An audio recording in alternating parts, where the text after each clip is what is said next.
Saya baru saja tiba di Ketapang, Kalimantan Barat. Saya ingin memperkenalkan kepada Anda dua sosok inspiratif di daerah Kayong Utara, 2 jam perjalanan dari Ketapang.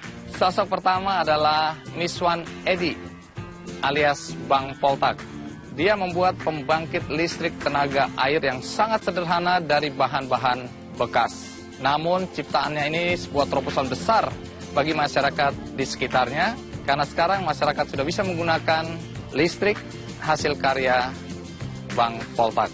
Sosok berikutnya adalah Damianus Jordan, seorang mantan atlet tinju yang dengan segala keterbatasan bahkan mengorbankan gajinya mendirikan sebuah sasana yang sangat sederhana di daerah Kayong Utara, dan disinilah diciptakan prestasi-prestasi besar, mulai dari prestasi lokal, daerah, nasional, bahkan internasional.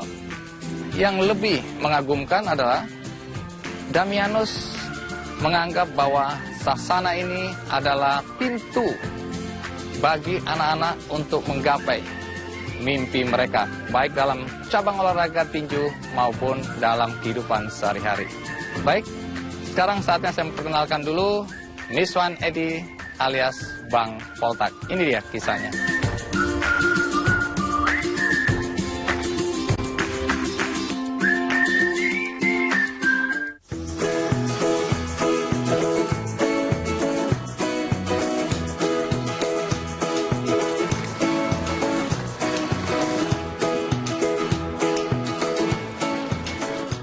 Sejak menjadi kabupaten otonomi baru pada tahun 2007, Kabupaten Kayong Utara terus berbenah diri mengejar ketertinggalannya dari daerah lainnya di Kalimantan Barat.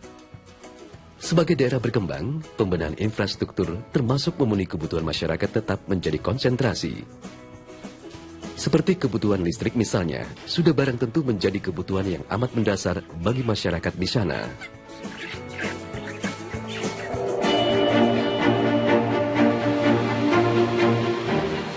Namun, kehadiran sosok pemberani seperti pria berusia 42 tahun ini, Miswan Edi Susanto, atau yang akrab disapa Poltak, setidaknya mampu menjadi jawaban atas persoalan itu.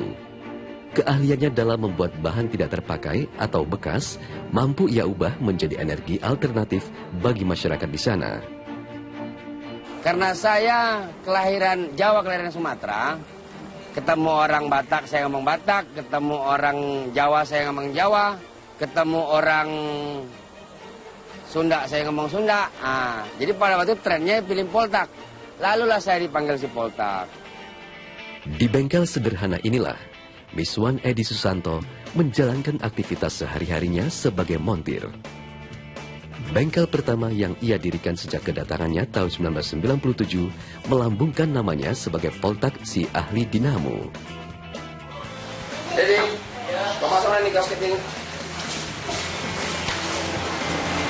Masang basahan dulu, basahin dulu.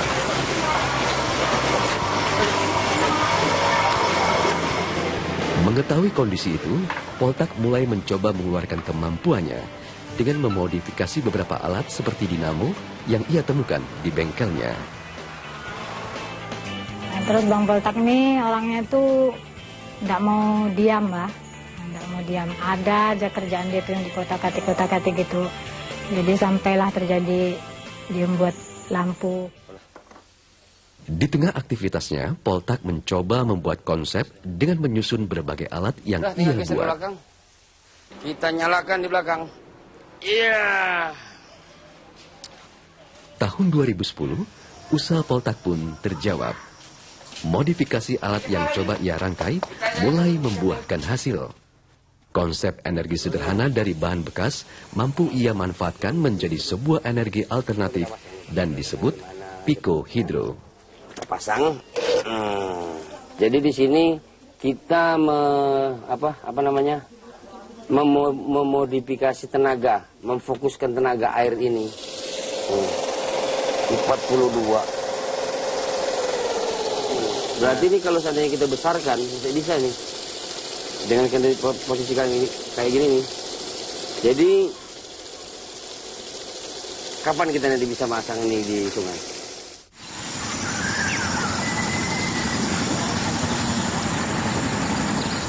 Inilah gambaran kehidupan sebagai masyarakat yang tersebar di Kabupaten Kayong Utara. Meski hidup tanpa alat penerangan, bukan berarti hidup tanpa semangat.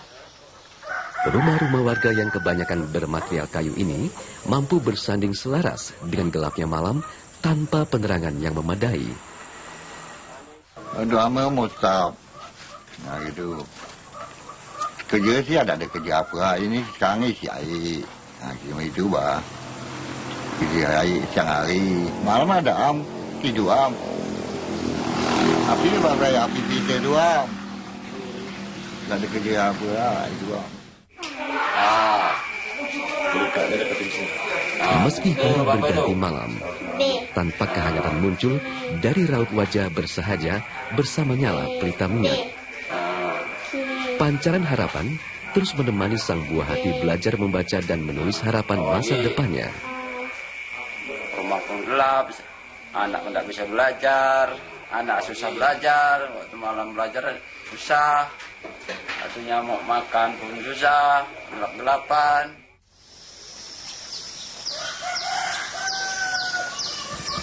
Assalamualaikum. Waalaikumsalam. Selain seharian sibuk di bengkel miliknya yang ia dirikan sejak tahun 2008, Poltak tak jarang mencari tahu dengan berkunjung ke rumah masyarakat yang tinggal di wilayah hutan lindung. Rencana itu, aku tarik kabel ke sini. Boleh. Mau deh. Oh. Tapi ada syaratnya. Mau enggak ya bapak jaganya? Jaga-jaga ya, sama-sama ngerawat. Boleh ya. Yaudah lah pak.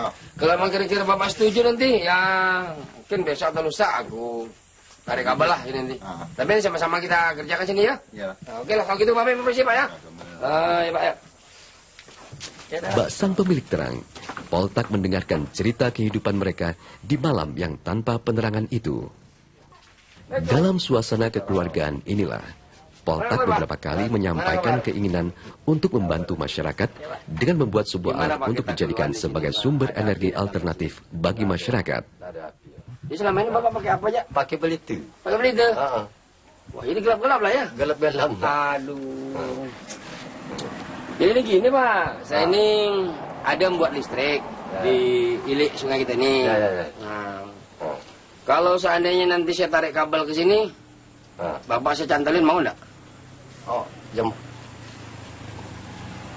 Mau sih mau ya. Pokoknya.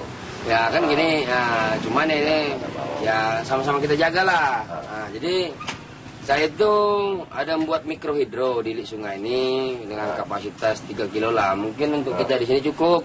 Kalau listrik di sini khususnya kita bicara untuk Kayong Utara dulu ya. Tapi saya bisa memprediksi hanya 50%, nggak nyampe 50% yang terrealisasi listrik. Saya ini otodidak. Tapi saya nggak kalah dengan orang yang tamatan teknisi, saya nggak berani, istilah gimana?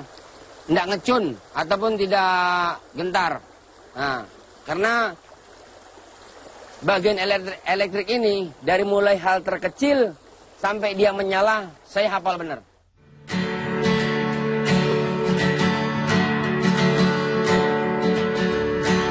Pada awal kedatangannya di Kalimantan Barat, Poltak bekerja serabutan. Mulai dari supir angkot, penebang pohon di hutan-hutan, dan bahkan dia pernah ikut dalam kegiatan ilegal logging. Namun melihat masyarakat desanya yang prihatin karena tidak ada penerangan, Poltak melakukan terobosan. Dia membuat alat pembangkit listrik yang sederhana yang dinamakan Pico Hydro dari bahan-bahan bekas. Bahan-bahan bekas itu kemudian dirangkai di bengkelnya di rumahnya.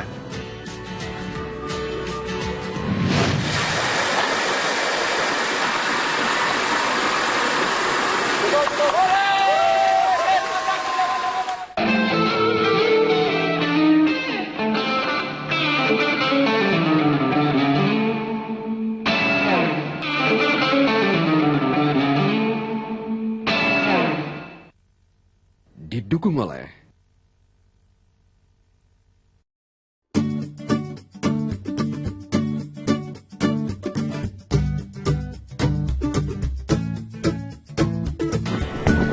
alam Kalimantan dengan ribuan sungai, diyakini Poltak memiliki potensi yang luar biasa. Nah, kalau potensi ini disinergikan dengan kemampuannya dalam bidang kelistrikan, maka dia yakin suatu hari kelak masyarakat di Kayong Utara akan bisa menikmati listrik dari hasil ciptaannya ini.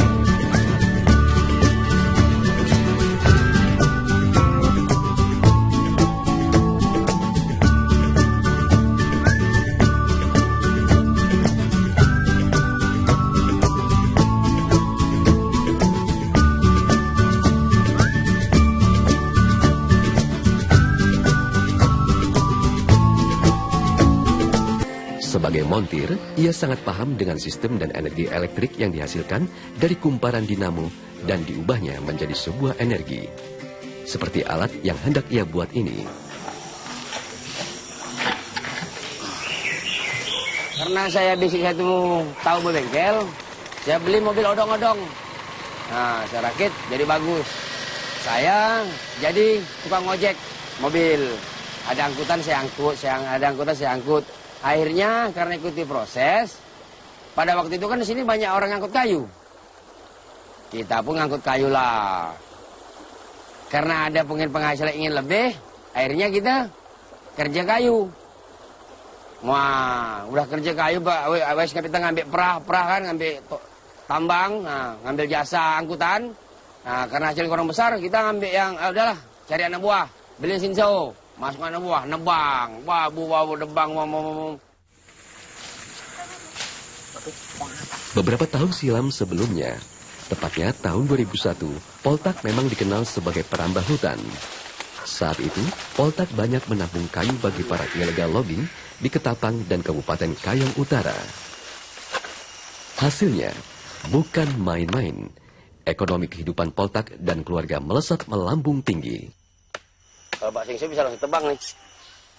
Namun, setelah beberapa kali mengalami masalah, timbullah kesadaran dalam diri Poltak. Ia pun akhirnya sadar bahwa apa yang ia lakukan adalah jauh dari kata benar. Itulah kehidupan. Lain dulu, lain sekarang. Kini, Poltak konsen akan pelestarian lingkungan. Konsentrasi yang ia mulai sejak tahun 2010 awal itu, Poltak terus merubah dirinya untuk membantu masyarakat di Kabupaten Kayong Utara dengan mendirikan Pico Hydro dan Mikro Hydro bertenaga air. Awal mula inovasi Pico Hydro dan Mikro Hydro itu sendiri muncul dari diskusi ringan antara Poltak dengan beberapa orang kerabat dekatnya. Dari diskusi santai itu, kemudian muncul ide dengan keinginan untuk membuat alat yang berguna bagi masyarakat, yaitu Mikro Hydro. Sumber energi alternatif itu tentu saja disesuaikan dengan potensi geografis alam di Kayong Utara yang memang memiliki banyak sungai baik yang besar dan kecil. Aduh, gerak. Lagi.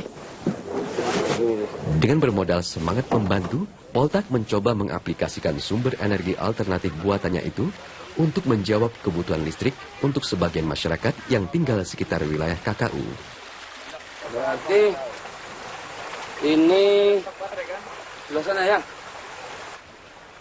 Bak sang Profesor ahli, Poltak yang hanya tamatan sekolah kejuruan ini dengan lantang menginstruksikan detail kegiatan pemasangan itu.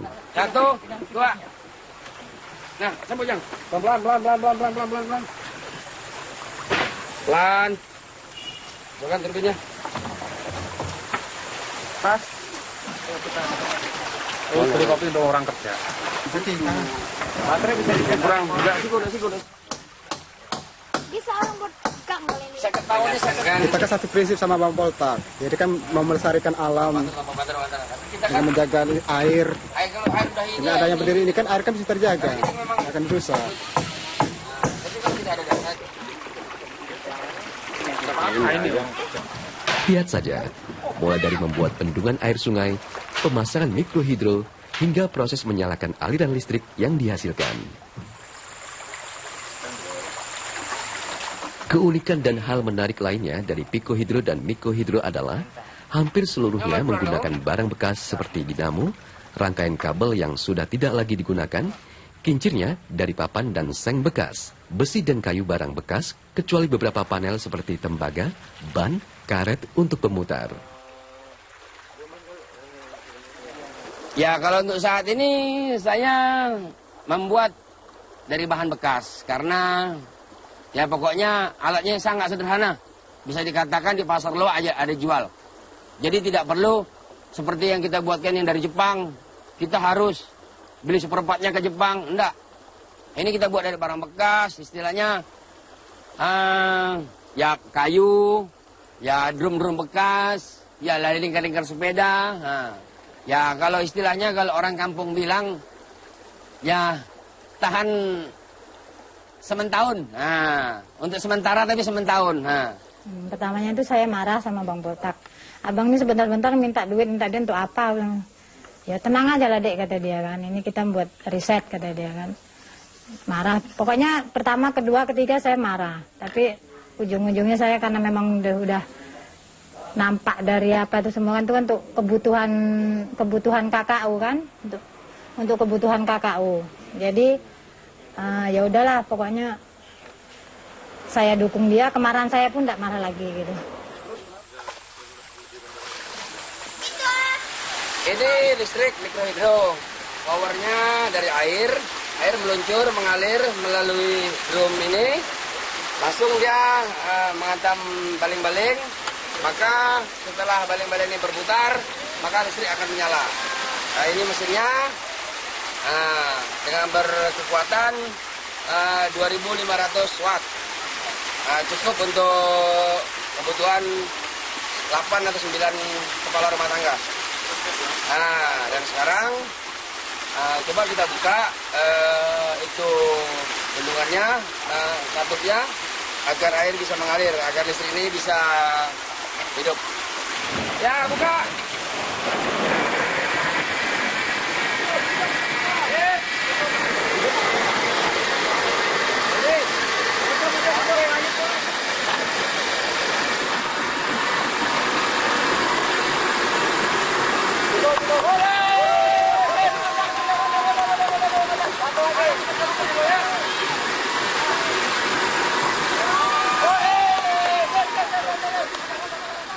Lingkungan hidup, maka listrik menyala.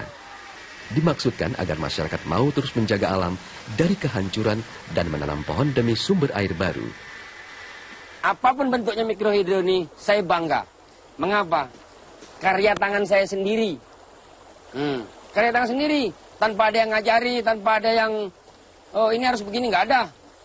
Saya bangga walaupun ini jadinya. Seperti saat ini, Poltak terus berupaya menyempurnakan produk buatannya. Melihat hasilnya itu, kemudian timbul satu keyakinan bersama dukungan dari berbagai pihak. Suatu saat, kebutuhan listrik dari Kabupaten Kayong Utara, Kabupaten Ketapang, dan Kuburaya bisa menggunakan aliran listrik secara gratis dari alat Poltak Piko dan Mikrohidro.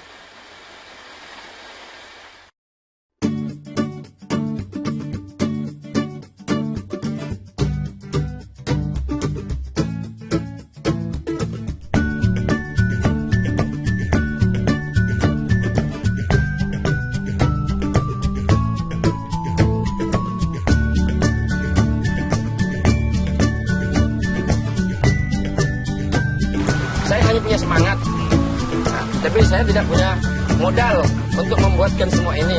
Tapi alhamdulillah dengan ada ini, saya mampu membuatkan listrik untuk mereka ini.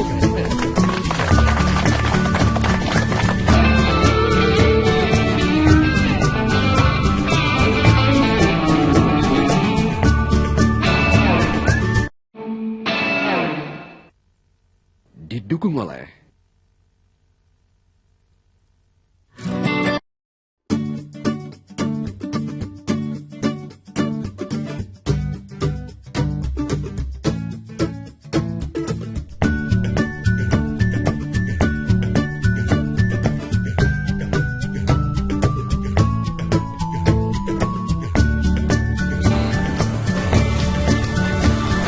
Mana Bang Poltak, mana Bang Poltak? Ya, saya Pak. Wah, apa kabar Bang Poltak? Akhirnya saya sampai juga di sini nih. Iya Pak. Apa kabar? Alhamdulillah. Wah, keren. Ini yang dibilang pembangkit listrik tenaga air itu? Iya Pak. Wah, hebat ini. Dari apa aja dibikin ini? Ini dari barang bekas semua Pak. Barang bekas? Iya, ya Bapak lihat sendiri, lihat tuh Pak. Ini dia. Ini barang bekas. Ini dari jeruji sepeda. Coba lihat. Nah, dari jeruji sepeda. Oh, terus bagaimana cara kerjanya ini? Cara kerjanya begini Pak. Ini air kita bendung kan? Nah, kita bendung. Lalu tenaga air itu kita fokuskan melalui drum ini. Ya. Ya, lalu drum ini mutar ini. Ya, ini turbin. Baling-baling. Baling-balingnya. Iya, iya. Terus? Ya, jadi setelah ini mutar, dia mutar ini yang namanya dinamo. Ini dinamo kita gulung sendiri. Oh, Kita iya gulung karena sendiri. katanya Bang Poltak montir ya. Iya, iya, iya. Jadi ini saya beli di pasar Loa dengan harga 300.000. Nah, 300.000. Lalu saya bukai semua. Ini dalamnya, kan ini namanya udah ditimbang kilo kan? Ini kan udah nggak berlaku. Sebenarnya udah angus, sudah Angus, terbakar ya. Jadi saya gulung sendiri. Ya. Saya apakan isi dalamnya sesuai tenaga yang ada di sini. Oke. Karena kan kebanyakan dinamo menyesuaikan RPM, tapi ini tidak. Ini RPM menyesuaikan dinamo. Oke, jadi dengan pembangkit listrik tenaga air ini berapa watt yang dihasilkan? Ini untuk sementara ini saya ciptakan 2 kilo. 2 kilowatt. Ya 2000 watt. 2000 watt. Ya. Oke. Ini ada berapa banyak di desa ini? Ini sudah ada 4. Ada 4. Ya. Yang pertama kita buat di daerah Bentangor. Cuman itu jebol karena keadaannya seperti ini. Oh, jadi ini memang di bendung, ini bendungan ya? Ini ya beginilah Pak. Kami ini yang ada punya semangat. Cuma semangat kami punya ini. Oh, jadi ditutup terpal ini? Iya, iya. Supaya air tinggi, terus kemudian begitu dilepas, otomatis airnya memutar kincir ini ya? Kincir dari barang-barang bekas juga? Iya. Ini kedalaman berapa ini? 1,5 meter Pak. Ini pasti ada airnya? Ya pasti Pak. Makanya di sini nih kan Pak, saya membuat seperti ini. Intinya satu, saya ingin daerah saya ini sejuk dengan gunung. Ya. Nah, jadi saya membuat ini tadi karena saya sedikit berpihak pada konservasi. Oh, apa hubungannya konservasi dengan ini? Begini Pak, di Kalimantan ini kan kebanyakan Pak, ini mereka warga itu berkebun berpindah-pindah. Saya tidak setuju karena saya ini kan warga Sumatera aslinya. Jadi kalau berpindah-pindah mundur hutan kita Pak. Jadi inilah salah satu inovasi saya untuk mengajak warga. Ini listrik untuk Anda. Nah, kita jaga sama-sama. Kita jaga hutan kita biar airnya ini tidak jadi kalau tidak berkurang. Kalau ini ditebang-tebang nggak ada air, ini nggak nyala. Nggak nyala. Jadi itu yang membuat warga masyarakat dianjurkan untuk tetap menanam dan menjaga lingkungan. Iya, begitu maksudnya Pak. Supaya airnya bisa ada bertahan sebagai penggerak turbin ini. Iya. Bisa didemonstrasikan nggak bagaimana? Ini ada lampu untuk apa ini? Ini lampu untuk ini nanti kita uji coba. Uji coba? Ya, biar untuk hidupkan. Coba, boleh lihat? Boleh, Yang. Ya, buka.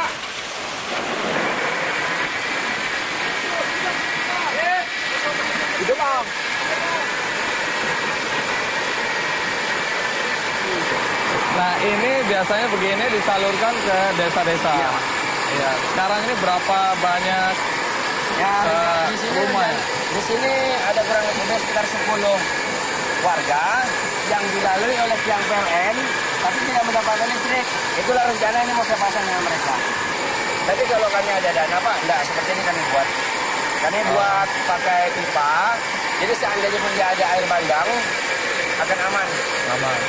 Ini pernah jebol begitu ya? Wah, enggak. Berkali-kali. Berkali-kali Pak. Nggak usah dihitung. Ada 3 mungkin ya puluhan kali ada. Karena apa? Luapan air yang besar sekali. Pak, begini Pak, di sini kan enggak hujan, enggak gerimis, enggak mendung, air itu bisa datang. Tahu-tahu, Ya. banjir bandang. Ya. Jadi artinya kalau ini ditinggikan lebih tinggi lagi dengan kekuatan yang lebih kuat, Ya. maka ini lebih stabil ya. Oke, mungkin berhenti dulu supaya suaranya nggak Ya, ini ya. Yang. Oh, dapat. Suaranya jelas nggak? Belum terganggu ini. Pelan-pelan, pelan-pelan, pelan-pelan. Pelan-pelan, pelan-pelan. Bisa ya ditutup buka gitu ya. Bisa, bisa Pak. Jadi kalau mau buat turbin untuk pembangkit listrik tenaga air seperti ini yang benar, Ya. kira-kira berapa modal yang dibutuhkan? Seperti saya katakan tadi Pak, tergantung dari kondisi, situasi, dan mega yang hasil yang kita butuhkan. Oh, ya. Kalau seandainya mamanya kita buat 1 mega dan kondisinya memang sangat tidak memungkinkan gitu loh. Nah, tapi masih bisa kita akal-akalin dengan kemampuan saya, bisa kita akalin, mungkin agak besar. Tapi kalau memang lokasi dan situasinya sudah sangat mengizinkan, mungkin budgetnya tidak besar. Tergantung situasi dan Iya. kondisi. Iya. Nah, ini saya kesini jauh-jauh kan tidak sendirian. Iya. Saya bersama teman dari SMI. Nah, saya kenalin ini ada Pak Darwin. Iya. Kami jauh-jauh dari Jakarta ikut rombongannya Pak Andi. Iya. Terus terang terkagum-kagum nih dengan inovasi yang disampaikan Iya. Pak Poltak sampai hari ini. Luar biasa, karena kami merasa pasti manfaatnya luar biasa. Iya. Kira-kiranya yang bisa kita berikan ada sedikit dukungan lah. Mungkin Pak Poltak buat mengganti papan, mungkin untuk besi-besi, belanja besi, atau mungkin tambahan kabel dinamo atau apapun lah kira-kiranya. Iya.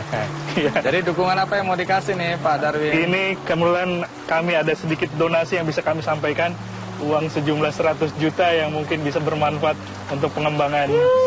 Alhamdulillah. Jang, terwujud Jang, kita buat jadi Bang Jang. Apa komentarnya Bang Poltak setelah mendapat dukungan dari SMI? Ya, pertama-tama ya kami mengucapkan terima kasih ya yang sedalam-dalamnya. Yang jelas dengan adanya bantuan ini akan saya buat listrik yang ada di desa sebelah. Ya, karena cita-cita saya udah lama ingin membuatkan mereka listrik, karena mereka Indonesia udah merdeka, tapi ada sebagian warga yang belum merdeka. Jadi saya sangat terus bersedih gitu. Tapi apa daya, kemampuan saya hanya seperti ini. Saya hanya punya semangat. Nah, tapi saya tidak punya modal untuk membuatkan semua ini. Tapi alhamdulillah dengan ada ini, saya mampu membuatkan listrik untuk mereka ini. Itu tadi kisah tentang Bang Poltak dengan pembangkit listrik tenaga air yang sederhana sekali. Dan dari Kayong Utara ini masih ada satu lagi itu sosok inspiratif. Sosok ini adalah Damianus Jordan. Dia adalah seorang mantan atlet petinju yang dengan segala keterbatasan mendirikan sasana yang sangat sederhana. Di sasana inilah berlatih anak-anak dari keluarga kurang beruntung dari berbagai daerah untuk mengubah hidup mereka, berprestasi melalui dunia tinju. Dari sini pula lahir seorang petinju kebanggaan bangsa Indonesia, yaitu Daud Chino Jordan. Bagaimana kisah tentang Damianus dan teman-teman? Ikuti terus Kick Andy on Location.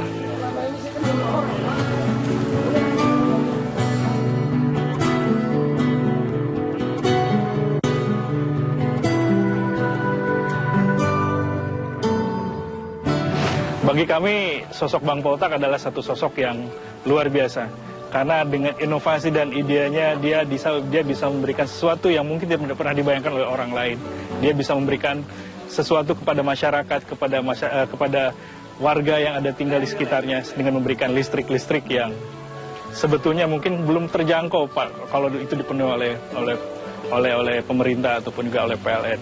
Nah, ke depan mudah-mudahan dengan sedikit sumbangan dari kami bisa membangkitkan gairah Bang Poltak untuk terus berkreasi, sehingga ini akan menumbuhkan ide-ide baru, juga memberikan inisiasi kepada teman-teman yang mungkin juga memiliki sosok dan figur seperti Bang Poltak ini untuk seluruh Indonesia.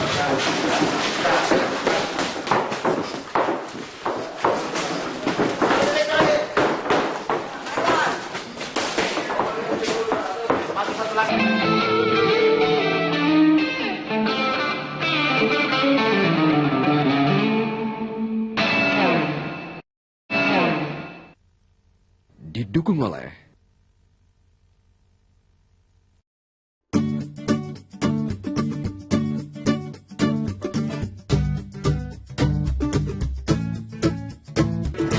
Damianus sebagai mantan petinju ingin menyalurkan kemampuannya, bakatnya, pengalamannya kepada anak-anak jalanan dan juga anak-anak yang kurang beruntung dari berbagai daerah, dengan harapan sasana tinju yang didirikan ini bisa menjadi ajang, menjadi tempat untuk berprestasi dan juga sekaligus mengubah nasib anak-anak ini. Bahkan untuk itu Damianus rela menyisihkan sebagian dari pendapatannya demi prestasi yang diraih oleh anak-anak ini dan mengubah masa depan mereka. Sebelum kita lanjutkan, bagaimana kalau kita saksikan dulu kisah Damianus berikut ini.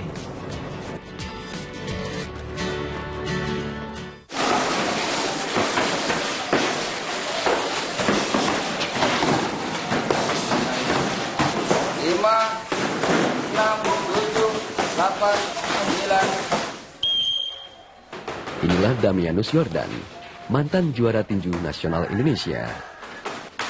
Pasca gantung sarung tinju di tahun 1997, Damianus mengabdikan diri untuk membantu anak-anak jalanan yang berada di Kabupaten Ketapang dan Kayong Utara. Waktu lalu, go. Nona, ayo. 5, 4. Gerak. Dia enggak mukul apa-apa, tapi sekali itu. Sasana tinju yang dibangun atas prakarsa keluarga Yordan ini kemudian membuat hati Damianus merasa terpanggil untuk menjaga dan mewariskan generasi juara dari sasananya itu.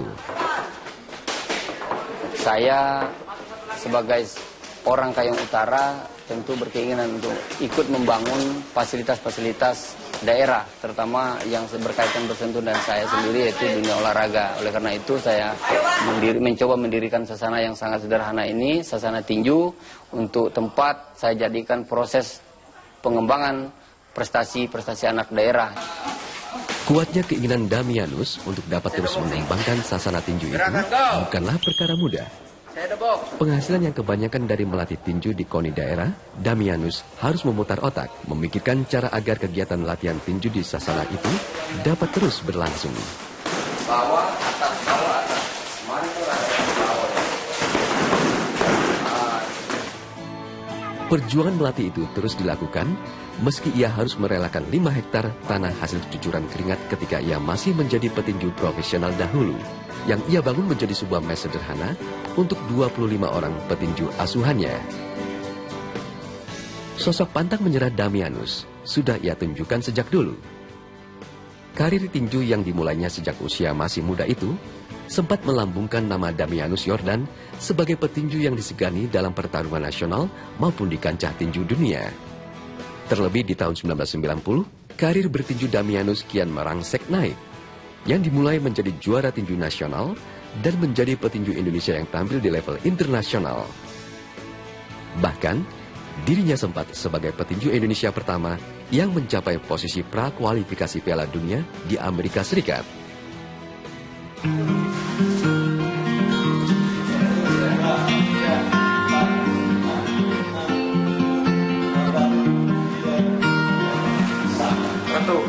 Untuk memenuhi kebutuhannya, Damianus bekerja sebagai pelatih tinju amatir di KONI KKU.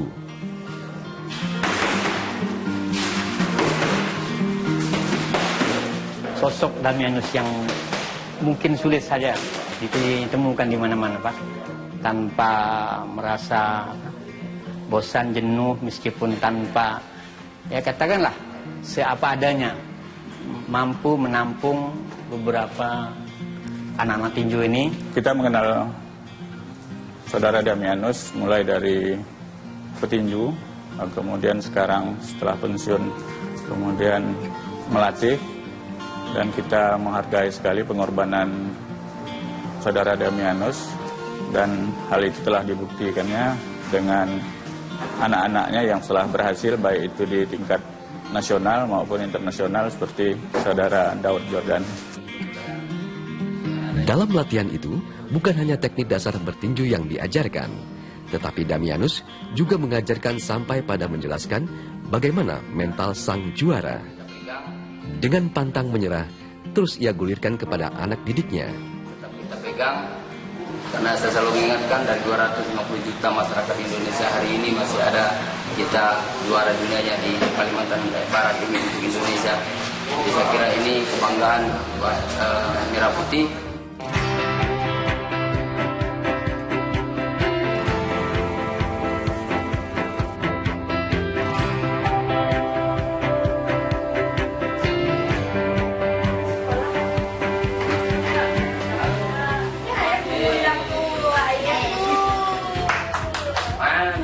Sisi lain Damianus, selain sebagai kepala keluarga, Damianus tetap meluangkan waktunya untuk berkumpul bersama keluarga kecilnya itu.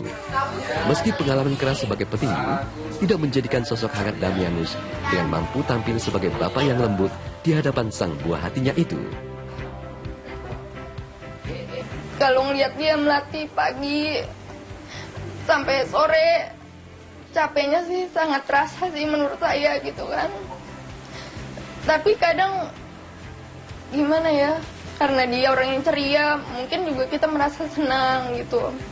Apalagi kalau misalnya dalam keadaan saat lagi menang, rasanya tuh punya suami dia sangat bangga bisa seperti itu gitu. Sama anak pun dia nggak pernah lupa, selalu telepon saya tuh, selalu ngasih kabar, dia nggak akan pernah lupa itu. Di tempat inilah para petinju itu tinggal. Bangunan yang terbuat dari bahan material sederhana itu mampu menampung seluruh anak-anak jalanan dan kurang beruntung yang diasuh Damianus sebagai petinju. Seperti halnya Roni Polanco. Awal kedatangannya, ia berusia 5 tahun.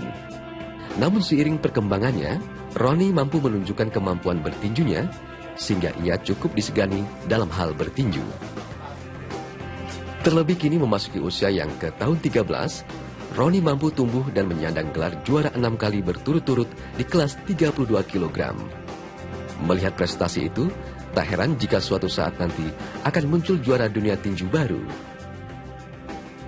Jadi mereka yang datang banyak sekali, diantaranya sudah juara daerah, juara nasional, juara dunia. Jadi di sini sangat variasinya berjalan. Maksudnya regenerasinya sudah berjalan dari mulai yang usia dini, yang tadi kita lihat latihannya, kemudian sampai juara nasional dan juara dunia.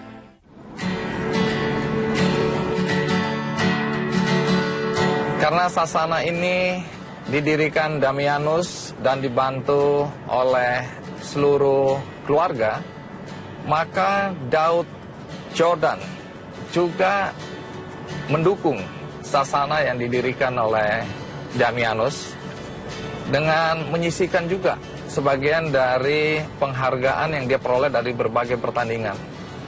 Disinilah Damianus dan juga Daud serta keluarga Jordan bahu-membahu mempertahankan agar sasana ini tetap berdiri, tetap beroperasi, tetap berkegiatan.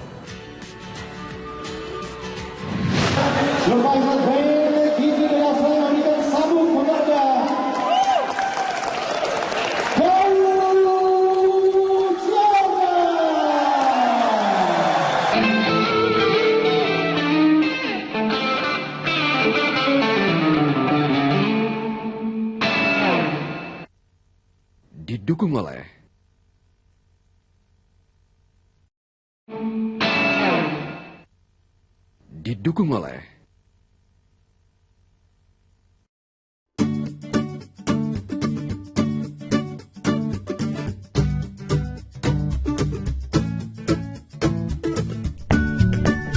tidak memungut biaya bagi para atlet tinju yang berlatih di sana. Semuanya gratis. Semua yang dilakukan Damianus Jordan dan tentu saja didukung oleh keluarganya membuktikan bahwa apa yang mereka lakukan datang dari hati. Bahkan Damianus sebagai juara Asia ingin membuktikan bahwa keterbatasan tidak menghalangi seseorang untuk mencapai prestasi setinggi-tingginya.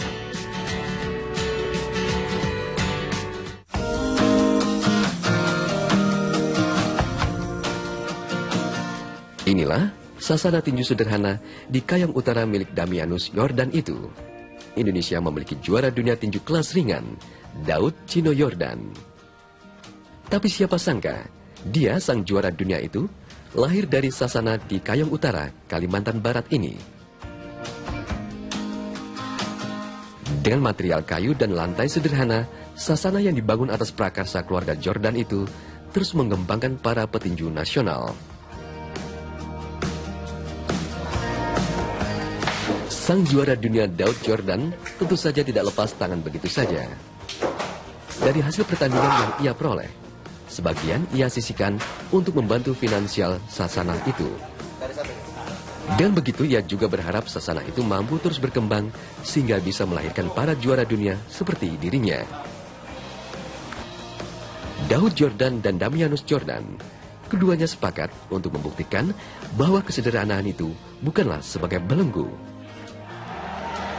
Menurutnya justru kesederhanaan itu dapat dijadikan sebagai motivasi untuk lebih bersinar dan memiliki prestasi dunia.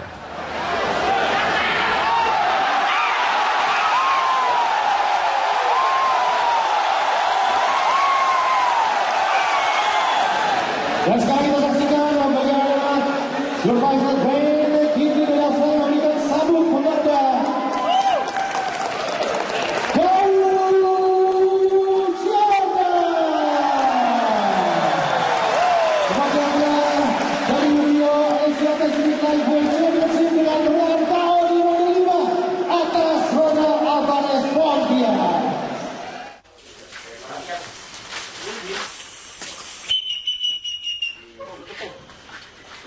latihan di pantai, persiapan warming up fisik di sana.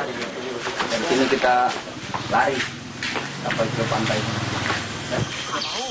Benar, Bu. Ayo, siap, oi. Dah, tuh kau. Tuh. Senam dulu, senam. Aktivitas siapa ya? Dan untuk menghilangkan kebosanan anak didiknya, Damianus tak jarang mengajak anak-anak itu berlatih sambil menikmati keindahan alam yang tersebar di tepi pantai pasir Mayang Kayong Utara.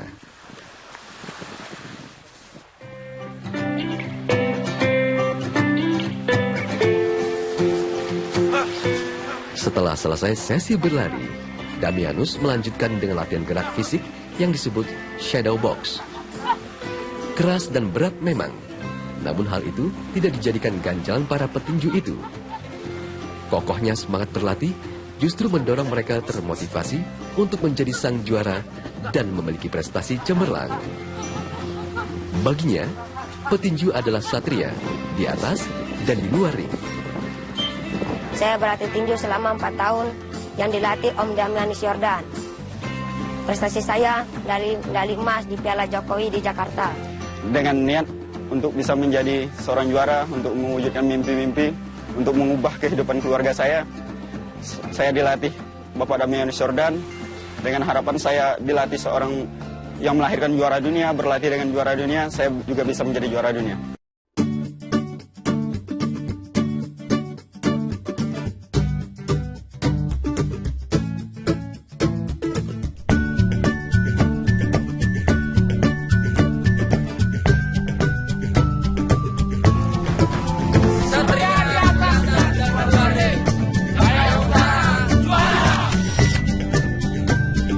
saya bawa Chris John ke sini. Chris.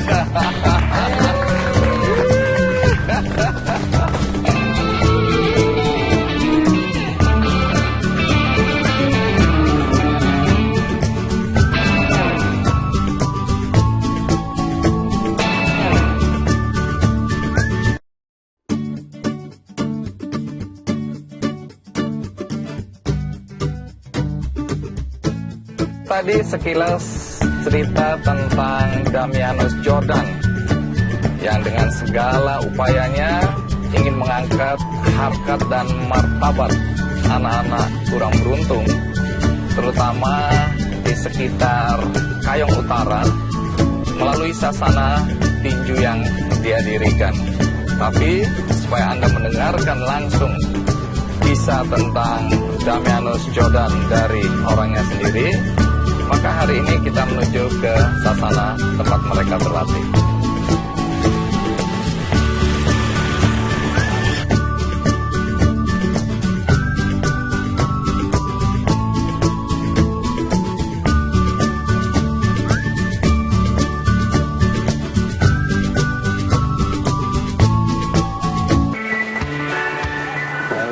Seri pukulan, rombong. Bergerak terus lagi, indah lagi. Wah, siap. Bang Damianus, apa kabar?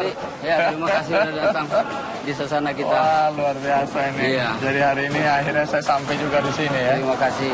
Wah, ini lagi ngelatih siapa nih? Ini sini dong, pause dulu. Ini anak usia dini yang menurut saya cukup berpotensi. Kamu kok wajahnya mirip Chris John. Oke, kita turun dulu ya. Siap, ya turun. Ayo. Wah, ini tunggu, boleh ganggu sebentar nggak? Boleh ganggu nggak? Apa kabar? Jadi akhirnya aku sampai di sini juga ya. Lagi ngelatih juga ini ya? Ya, saya bantu abang saya pelatih anak-anak di sini. Ya, jadi inilah kegiatan kami hari-harinya, baik pagi dan sore. Ada berapa banyak petinju di sini? Di sini kurang lebih 15 sampai 20 petinju yang ada. Rata-rata di bawah umur 20. Dari macam-macam daerah ini ya? Iya, betul. Jadi yang ini yang sedang pet sama Bang Damianus ini, dia baru meniti karir, baru 2 kali bertanding. Dia petinju baru profesional juga. Dia juara amatir dan apa? Dia sekarang masuk ke ring tinju profesional dan minggu depan dia rencananya bertanding di Bali. Lalu kelas apa ya? Ini kelas terbang namanya, 50 kg. Bisa, Bang Damianus bisa sebentar ya? Diculik dulu ya? Iya. Mau tanya-tanya lagi. Jadi selama membina sasana ini sudah melahirkan berapa juara? Ya, kita mulai 8 tahun yang lalu, kita mulai berusaha membuat sasana ini apa adanya dan kemampuan yang sangat sederhana, tetapi dari situ kita bisa melahirkan juara daerah, juara nasional, dan juara dunia. Juara daerah itu kita ukurannya adalah porprov. Kita meraih medali emas terbanyak di Kalimantan Barat dengan 5 medali emas, 4 perak dan 1 perunggu. Terakhir di 2014 kemarin. Kemudian kalau tingkat Daud ini nasional, produk apa ini? Sini juga bukan? Iya, sama. Usia dia ada di situ, fotonya masih sangat Dari kecil umur sekali berapa? sudah mulai. Saya dari umur 8 tahun. 8 tahun. Iya. Di sasana ini juga? Tidak, kita di Ketapang. Oh, Ketapang. Iya, di sana. Tapi kemudian dibina di sini juga? Setelah ada pemekaran, Kabupaten Baru, kita pulang ke daerah kita ini. Pulang kampung. Pulang kampung membina dan banyak anak-anak ini yang berprestasi. Tapi apa yang sebenarnya dituju dari sasana ini? Apakah semata-mata prestasi atau ada hal lain yang lebih esensial yang mau dicapai? Kalau saya sendiri adalah kepuasan. Bayangkan dari hasil mereka berprestasi ini ada yang sudah bisa masuk tentara, udah 5 yang jadi tentara, 2 jadi polisi beneran, 2 polisi pamong praja. Oh. Asal jangan jadi polisi tidur. Artinya kita sudah bisa membuat orang cita-cita mereka mau jadi polisi, tentara kan susah sekali. Tapi kalau mereka latihan tinju, yang pertama mereka atau olahraga, yang penting mereka sehat dulu. Setelah sehat ada prestasi, kita bisa merekomendasikan, mohon ketika dia mendaftar ada perhatian dari jalur olahraga itu gitu. Tantangan terbesar yang dihadapi untuk mengasuh Sasana sesederhana ini panas memang bagus juga ya supaya cepat keringatan. Saya apa tantangan terbesar yang dihadapi? Sebenarnya tidak dapat tantangan sama sekali. Tidak saya lakukan dengan mengasah mereka. Sudah begitu saja. Dan kalau kita mau berbicara masalah tantangan, terlalu banyak tantangan. Ya, tapi saya anggap jalan terus. Kemudian memang dalam meraih prestasi sampai level anak tangga ini tidak saya sendiri, tetapi banyak orang juga di belakangnya. Ya, misalnya. Ya, saya ingat ketika Daud Jordan dan Chris John pulang dari Singapura, itu sedih ya. Ya. Padahal baru saja mengharumkan nama bangsa, pulang dingin aja semua orang ya. Ya. Sementara kalau kita lihat olahraga lain itu disambut meriah, sampai seluruh dunia kayaknya ikut menyambut. Tapi apakah itu dari perasaan Daud sendiri ya, sebagai juara membanggakan bangsa Indonesia, bagaimana situasinya waktu itu? Ya, saya secara pribadi cukup sedih ya. Karena kenapa? Kami berdua adalah aset bangsa, putra-putra olahraga yang boleh dibilang yang terbaik saat ini gitu.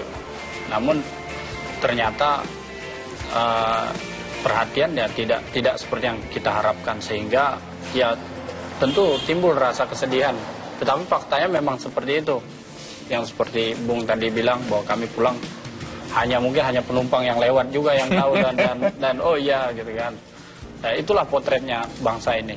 Lalu kalau dengan semua kondisi yang ada di sini, apa yang Anda harapkan melalui tinju ini? Apa yang diharapkan? Ya, kalau saya pribadi setelah saya pensiun dari tinju, makanya saya membangun Sasana ini sebagai wadah saya melihat potensi anak-anak daerah ini. Saya terus berjuang sampai barangkali menutup mata lah untuk selama-lamanya untuk berbuat untuk anak-anak generasi yang akan datang. Karena hari ini menurut saya 250 juta orang Indonesia juaranya ada di sini.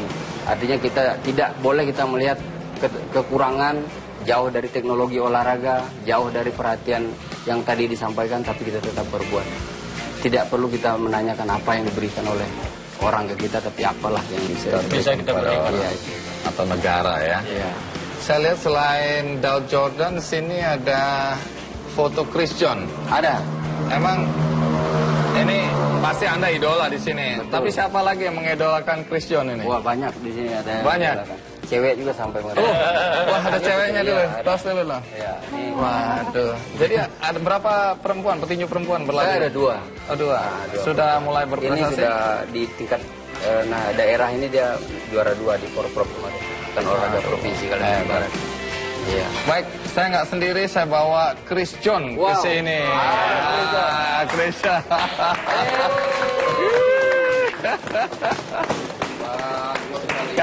Terima kasih. Iya. Ini betul-betul. Karena katanya selain Daud Jordan di sini teman-teman mengidolakan Chris John. Iya. Yang mau salaman langsung sama Chris John. Mumpung, iya. Atau mau ngelawan Chris John boleh juga. Iya. Luar biasa ya, hari ini kita bisa ada di sini ya, Chris John. Sini dulu. Ini sebenarnya awalnya musuh atau teman ini? Musuh di atas ring. Oh, musuh di atas ring. Kita saudara lagi, Pak. Ya. Saudara ya. Ya, kita saya bertemu bisa Daud Jordan, Damianus Jordan kakaknya, dan memang saya juga pernah janji sama Daud, yuk kapan-kapan saya pengen main ke rumahnya. Ya. Jadi hari ini tercapai lah. Tercapai sekaligus bisa bertemu ya, jadi adik-adik semua yang bisa berlari di sini ya. Ya. Nah, Chris John, Anda kan pernah juga berlatih dan hidup dalam kondisi yang juga susah ya? Betul sekali. Nah, coba cerita, apa yang mendorong Anda untuk bisa menghasilkan atau mencapai prestasi tertinggi dalam olahraga tinju ini? Ya, dulu saya memang awalnya saya besar di satu desa kecil, Banjarnegara, di daerah Jawa Tengah, memang pelosok sekali. Waktu itu memang saya besar di sana dengan keterbatasan yang kita punya ya. Waktu itu memang ayah saya karena memang dia sangat-sangat senang hobi tinju, sehingga saya dilatih dari kecil, dari usia 5-6 tahun bersama adik saya. Waktu itu saya masih kecil, bawa sansak sasak yang sudah robek-robek, tapi itu modal kita satu-satunya untuk bisa pukul-pukul, dan sarung 7 yang sudah robek-robek juga tadi, karena memang itu yang kita miliki saat itu gitu. Jadi Tunggu kita dulu, bicara yang robek-robek, coba boleh lihat nggak? Iya. Ini ada contohnya. Iya, ya kurang lebih Ya, seperti kurang ini. lebih Cuma, seperti ini ya. saya punya inisiatif. Iya. Saya jahit sendiri, Oh, mungkin jahit saya sendiri. tambal dengan lem. Karena memang yang itu yang kita punya, makanya maksudnya ya itu harta yang kita punya saat itu saya benar-benar harus saya mungkin tambal sendiri atau saya jahit sendiri untuk sementara gitu, karena itu kayak membutuhkan untuk berlatih kan. Saya dengar Anda bukan cuma ingin memberikan dukungan moral, tapi ada sesuatu yang ingin disampaikan oleh Kuku Bima yang Anda wakili Betul ya? sekali, saya mewakili dari Kuku Bima Energy, dari Sido Muncul, ingin memberikan satu donasi buat rekan-rekan di sini, rekan-rekan di sini juga Pak Damianus ya. Kiranya donasi ini bisa untuk membantu mungkin membeli peralatan-peralatan yang mungkin memang sudah tidak bisa digunakan lagi untuk menambah sedikit gizi para atlet di sini ya. Oke, bentuknya apa ini donasinya ya, nih? donasi ini mudah-mudahan sangat Coba, bisa digunakan mana? ya, untuk ini dia. Untuk teman-teman semua kalian. Silakan jadi, diserahkan ke mungkin Bang Damianus dan Bung ini Daud. donasi Ya. dari Kuku Bima Energy sebesar 100 juta rupiah. Saya ucapkan terima kasih kepada Kuku Bima Energy atas kedatangannya, rekan-rekan semua. Kami sama sekali tidak menyangka dari buah perjalanan kami sampai hari ini bisa ketemu dan Bung Krejon. Sama sekali orang tidak pernah menyangka bisa Krejon datang ke sini. Tapi semua itu kalau sudah kehendaknya pasti. Amin. Akhirnya janji saya sudah terpenuhi. Terima kasih banyak. Kami akan pergunakan untuk kegiatan latihan kami. Ya, dari Kayong Utara saya sudah memperkenalkan kepada Anda dua sosok inspiratif, dua sosok yang istimewa walaupun berada jauh dari lensa kamera, tapi mereka terus memberikan dedikasi mereka, semangat mereka, inspirasi mereka kepada warga masyarakat di sekitar. Tadi kita juga sudah mendengar kisah tentang Bang Poltak. Dan sekarang atau barusan saja kita dengarkan kisah tentang Bang Damianus dan juga Bung Daud Jordan dan juga teman-teman semua yang ada di sini. Mudah-mudahan semangat dan spirit mereka yang luar biasa ini bisa menginspirasi kita semua. Dan di akhir acara saya ingin membagikan juga sebuah buku yang bagus yang memberikan semangat bagi kita semua. Penulisnya adalah Komarudin Hidayat dan buku ini diberi judul Path of Life, yaitu menanam kebajikan dalam setiap langkah. Dan bagi Anda yang ingin mendapatkan buku ini, Anda bisa mengakses website kickandy.com. Akhir kata, semangat dari Kayong Utara ini bisa menginspirasi kita semua. Sampai jumpa. Kami dari Kuku Bima Energy ingin membantu ya, memberikan donasi yang sekiranya bisa dipergunakan untuk memperbaiki segala sarana atau fasilitas untuk berlatih teman-teman petinju kita di sini sehingga mereka bisa berlatih lebih baik.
Saya baru saja tiba di Ketapang, Kalimantan Barat.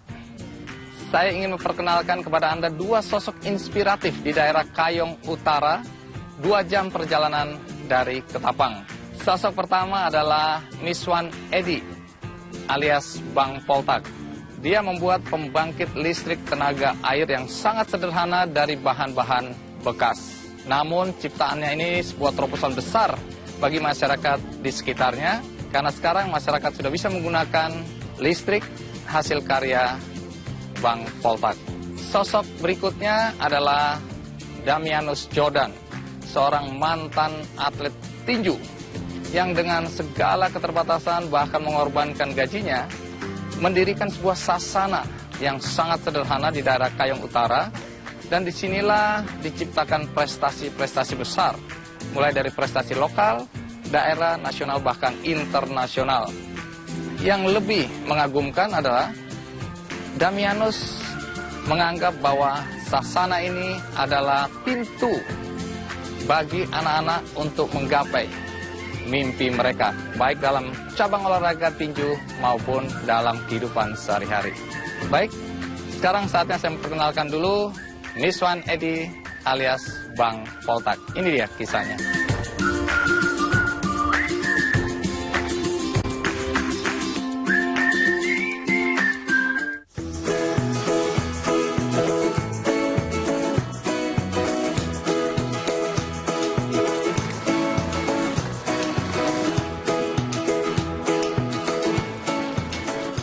Sejak menjadi kabupaten otonomi baru pada tahun 2007, Kabupaten Kayong Utara terus berbenah diri mengejar ketertinggalannya dari daerah lainnya di Kalimantan Barat. Sebagai daerah berkembang, pembenahan infrastruktur termasuk memenuhi kebutuhan masyarakat tetap menjadi konsentrasi. Seperti kebutuhan listrik misalnya, sudah barang tentu menjadi kebutuhan yang amat mendasar bagi masyarakat di sana.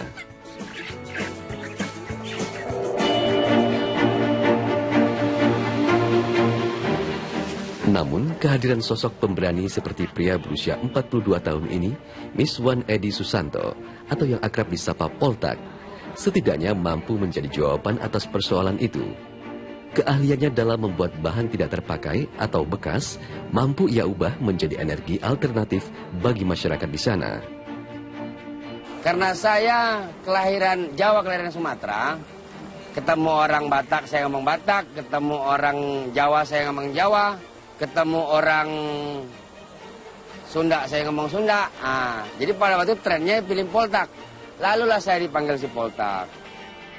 Di bengkel sederhana inilah, Miswan Edi Susanto menjalankan aktivitas sehari-harinya sebagai montir. Bengkel pertama yang ia dirikan sejak kedatangannya tahun 1997 melambungkan namanya sebagai Poltak si ahli dinamo. Jadi, pemasangan di gasket ini. Masang basah dulu,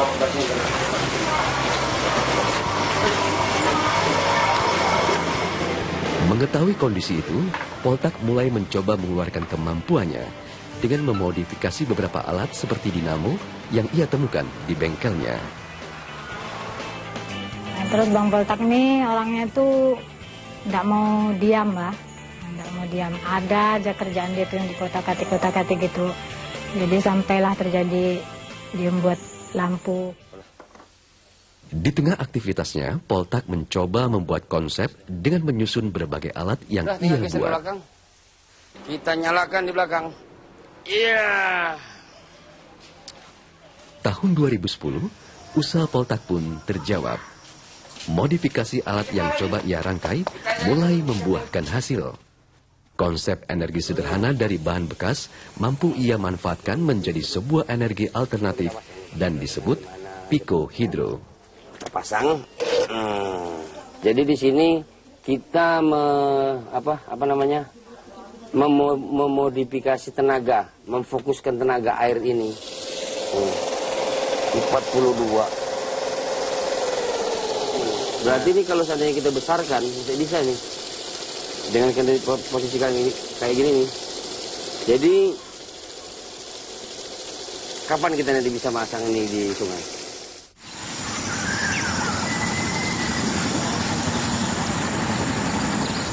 Inilah gambaran kehidupan sebagai masyarakat yang tersebar di Kabupaten Kayong Utara. Meski hidup tanpa alat penerangan, bukan berarti hidup tanpa semangat. Rumah-rumah warga yang kebanyakan bermaterial kayu ini mampu bersanding selaras dengan gelapnya malam tanpa penerangan yang memadai. Untuk ama mustahab. Nah gitu. Kerja sih ada kerja apa. Ini sekarang isi air. Nah cuma itu bah. Isi air siang hari. Malam ada tidur Api pakai api kita doang. Tak ada kerja apa lah itu bang. Meski hari berganti malam, tanpa kehangatan muncul dari raut wajah bersahaja bersama nyala pelita minyak. Pancaran harapan terus menemani sang buah hati belajar membaca dan menulis harapan masa depannya. Rumah pun gelap, anak tidak bisa belajar, anak susah belajar, waktu malam belajar susah, satunya mau makan pun susah, gelap-gelapan.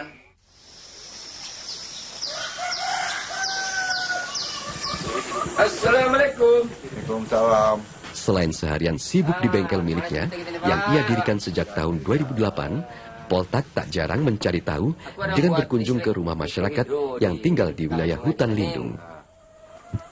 Rencana itu, aku tarik kabel ke sini. Boleh. Mau deh. Oh. Tapi ada syaratnya. Mau enggak ya bapak jaganya? Jaga-jaga ya, sama-sama ngerawat. Boleh ya. Yaudah lah pak. Kalau emang kira-kira bapak setuju nanti, ya mungkin besok atau lusa aku tarik kabel lah ini nanti. Tapi sama-sama kita kerjakan sini ya. Ya. Oke lah kalau gitu bapak permisi pak ya. Ya pak ya. Bak sang pemilik terang, Poltak mendengarkan cerita kehidupan mereka di malam yang tanpa penerangan itu.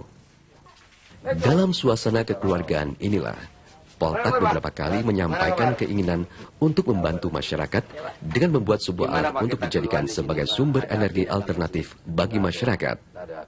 Jadi selama ini bapak pakai apa aja? Pakai pelita. Pakai pelita? Wah ini gelap-gelap lah ya? Gelap-gelap. Aduh. Jadi ini gini pak, saya ini ada membuat listrik di ilik sungai kita ini. Nah, kalau seandainya nanti saya tarik kabel ke sini, bapak saya cantelin mau enggak? Oh, mau sih mau ya, pokoknya. Ya kan gini, cuman ini ya sama-sama kita jaga lah. Jadi saya itu ada membuat mikrohidro di ilik sungai ini dengan kapasitas 3 kilo lah. Mungkin untuk kita di sini cukup. Kalau listrik di sini khususnya kita bicara untuk Kayong Utara dulu ya. Tapi saya bisa memprediksi hanya 50%, nggak nyampe 50% yang terrealisasi listrik. Saya ini otodidak. Tapi saya nggak kalah dengan orang yang tamatan teknisi, saya nggak berani, istilahnya gimana? Nggak ngecun ataupun tidak gentar. Nah, karena bagian elektrik ini dari mulai hal terkecil sampai dia menyala, saya hafal benar.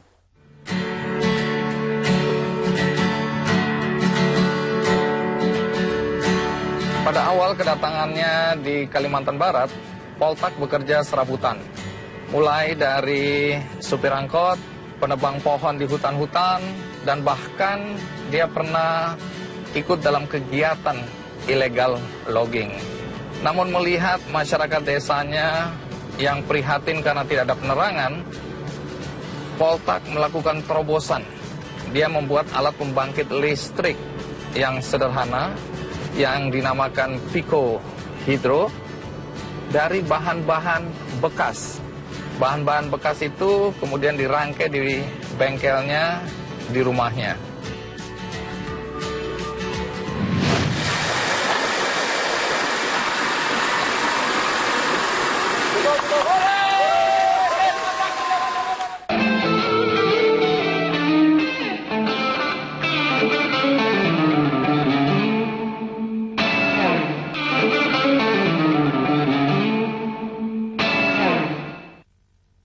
Didukung oleh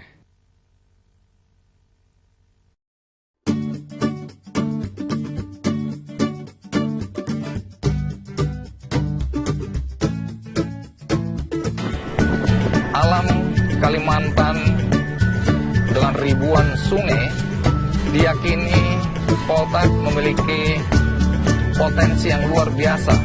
Nah, kalau potensi ini disinergikan dengan kemampuannya dalam bidang kelistrikan, maka dia yakin suatu hari kelak masyarakat di Kayong Utara akan bisa menikmati listrik dari hasil ciptaannya ini.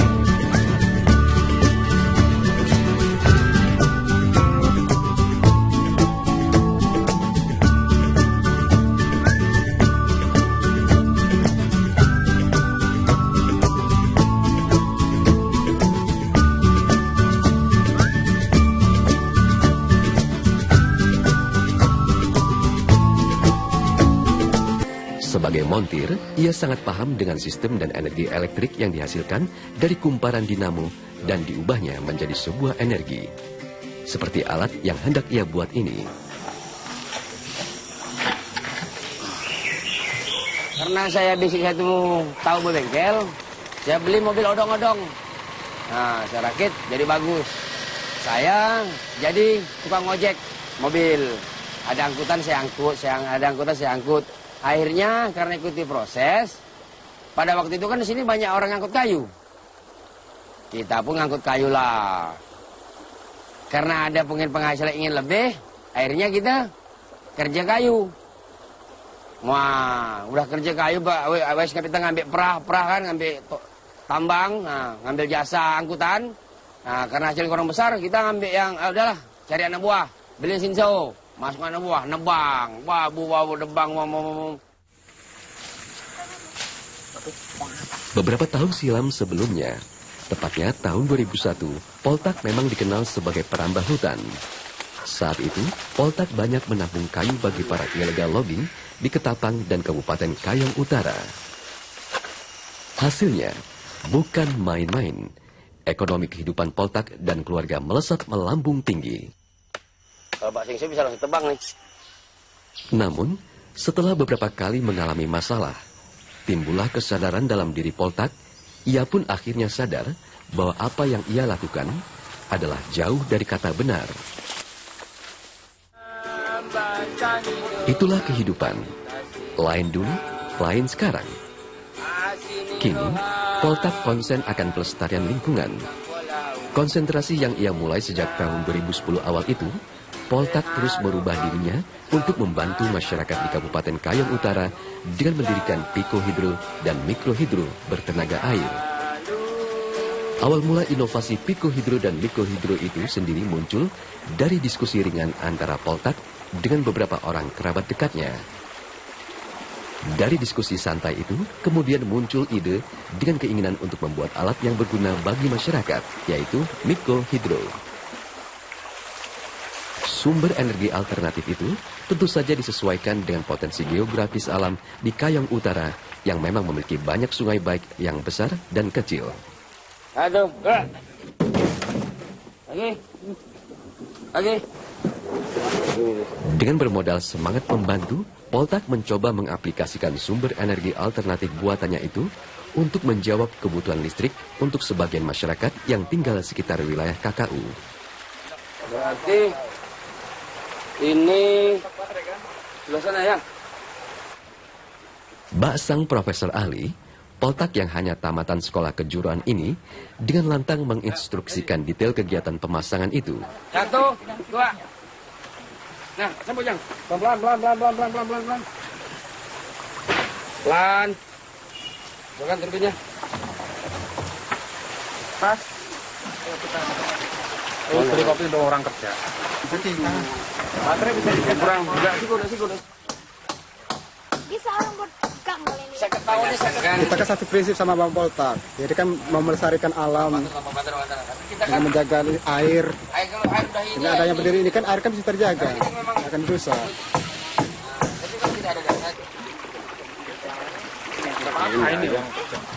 Lihat saja, mulai dari membuat bendungan air sungai, pemasangan mikrohidro, hingga proses menyalakan aliran listrik yang dihasilkan.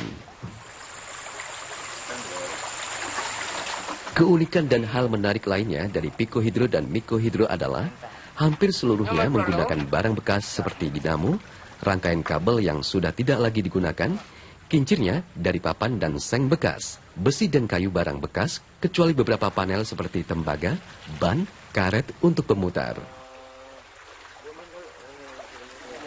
Ya, kalau untuk saat ini saya membuat dari bahan bekas karena ya pokoknya alatnya sangat sederhana. Bisa dikatakan di pasar lo aja ada jual. Jadi tidak perlu seperti yang kita buatkan yang dari Jepang. Kita harus beli seperempatnya ke Jepang. Enggak. Ini kita buat dari barang bekas, istilahnya ya kayu, ya drum-drum bekas, ya lingkar-lingkar sepeda. Ya kalau istilahnya kalau orang kampung bilang ya tahan sementahun. Untuk sementara tapi sementahun. Pertamanya itu saya marah sama Bang Botak. Abang ini sebentar-bentar minta duit untuk apa? Ya tenang aja lah dek, kata dia kan. Ini kita buat riset, kata dia kan. Marah. Pokoknya pertama, kedua, ketiga saya marah. Tapi ujung-ujungnya saya karena memang udah nampak dari apa itu semua kan, itu kan untuk kebutuhan KKU kan, untuk kebutuhan KKU. Jadi ya udahlah, pokoknya saya dukung dia. Kemarahan saya pun tidak marah lagi gitu. Ini listrik mikrohidro, powernya dari air meluncur mengalir melalui drum ini, langsung dia menghantam baling-baling, maka setelah baling-baling ini berputar, maka listrik akan menyala. Nah, ini mesinnya dengan berkekuatan 2500 watt, cukup untuk kebutuhan 8 atau 9 kepala rumah tangga. Dan sekarang coba kita buka itu bendungannya, katupnya, agar air bisa mengalir, agar listrik ini bisa hidup. Ya, buka.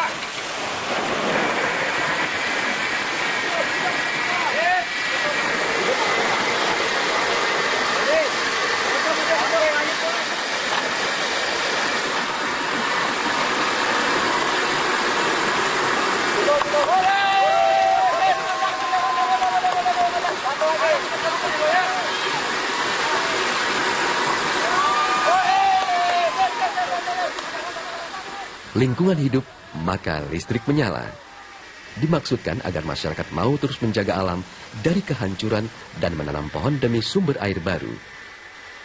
Apapun bentuknya mikrohidro ini, saya bangga. Mengapa? Karya tangan saya sendiri. Karya tangan sendiri. Tanpa ada yang ngajari, tanpa ada yang, oh ini harus begini, nggak ada. Saya bangga walaupun ini jadinya. Seperti saat ini, Poltak terus berupaya menyempurnakan produk buatannya. Melihat hasilnya itu, kemudian timbul satu keyakinan bersama dukungan dari berbagai pihak. Suatu saat, kebutuhan listrik dari Kabupaten Kayong Utara, Kabupaten Ketapang, dan Kuburaya bisa menggunakan aliran listrik secara gratis dari alat Poltak Pico dan Mikro Hidro.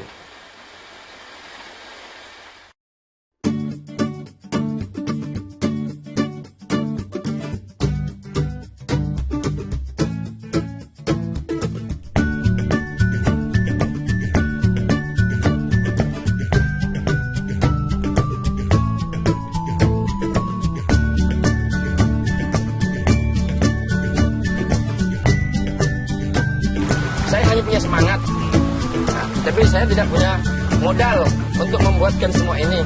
Tapi alhamdulillah dengan ada ini, saya mampu membuatkan listrik untuk mereka ini.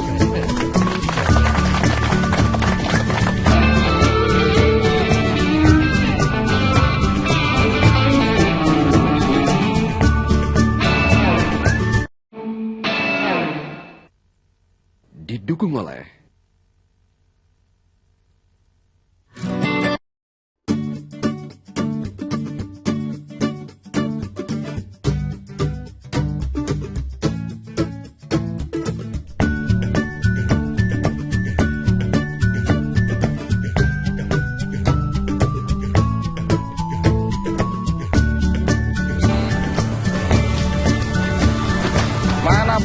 Bang Poltak, mana Bang Poltak? Ya, saya Pak. Wah, apa kabar Bang Poltak? Akhirnya saya sampai juga di sini nih. Iya Pak. Apa kabar? Alhamdulillah. Wah, keren. Ini yang dibilang pembangkit listrik tenaga air itu? Iya Pak. Wah, hebat ini. Dari apa aja dibikin ini? Ini dari barang bekas semua Pak. Barang bekas? Iya, Bapak lihat sendiri, lihat tuh Pak. Ini dia. Ini barang bekas. Ini dari jeruji sepeda. Coba lihat. Nah, dari jeruji sepeda. Oh, terus bagaimana cara kerjanya nih? Cara kerjanya begini Pak. Ini air kita bendung kan? Nah, kita bendung. Lalu tenaga air itu kita fokuskan melalui drum ini. Ya. Ya, lalu drum ini mutar ini. Ya, ini turbin. Baling-baling. Baling-balingnya. Iya, iya. Terus? Ya, jadi setelah ini mutar, dia mutar ini yang namanya dinamo. Ini dinamo kita gulung sendiri. Oh, kita gulung sendiri. Katanya Bang Poltak montir ya? Iya, iya, iya. Jadi ini saya beli di Pasar Loa dengan harga 300.000. Nah, 300.000. Lalu saya bukai semua. Ini dalamnya kan ini namanya udah ditimbang kilo kan? Ini kan udah nggak berlaku. Sebenarnya udah angus, sudah terbakar ya. Jadi saya gulung sendiri. Ya. Saya apakan isi dalamnya sesuai tenaga yang ada di sini. Oke. Karena kan kebanyakan dinamo menyesuaikan RPM, tapi ini tidak. Ini RPM menyesuaikan dinamo. Oke, jadi dengan pembangkit listrik tenaga air ini berapa watt yang dihasilkan? Ini untuk sementara ini saya ciptakan 2 kilo. 2 kilowatt? Ya, 2000 watt. 2000 watt. Ya. Oke. Ini ada berapa banyak di desa ini? Ini sudah ada 4. Ada 4? Ya. Yang pertama kita buat di daerah Bentangor. Cuman itu jebol karena keadaannya seperti ini. Oh, jadi ini memang di bendung, ini bendungan ya? Ini ya beginilah Pak. Kami ini yang ada punya semangat. Cuma semangat kami punya ini. Oh, jadi ditutup terpal ini? Iya, iya. Supaya air tinggi, terus kemudian begitu dilepas, otomatis airnya memutar kincir ini ya? Kincir dari barang-barang bekas juga? Iya, iya. Ini kedalaman berapa ini? 1,5 meter Pak. Ini pasti ada airnya? Ya pasti Pak. Makanya di sini ini kan Pak, saya membuat seperti ini. Intinya satu, saya ingin daerah saya ini sejuk dengan gunung.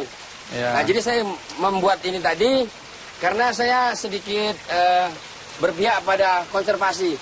Oh, apa hubungannya konservasi dengan ini? Begini Pak, di Kalimantan ini kan kebanyakan Pak, ini warga itu berkebun berpindah-pindah. Saya tidak setuju karena saya ini kan warga Sumatera aslinya. Jadi kalau berpindah-pindah mundur utang-utang kita Pak. Jadi inilah salah satu inovasi saya untuk mengajak warga, ini listrik untuk Anda, kita jaga sama-sama, kita jaga hutan kita, biar airnya ini tidak berkurang. Kalau ini ditebang-tebang, nggak ada air, ini nggak nyala. Nggak nyala. Jadi itu yang membuat warga masyarakat dianjurkan untuk tetap menanam dan menjaga lingkungan. Iya, begitu maksudnya Pak. Supaya airnya bisa bertahan sebagai penggerak turbin ini. Iya. Bisa didemonstrasikan nggak bagaimana? Ini ada lampu untuk apa ini? Ini lampu untuk ini nanti kita uji coba. Uji coba? Ya, biar untuk hidupkan. Coba, boleh lihat? Boleh, Yang. Ya, buka.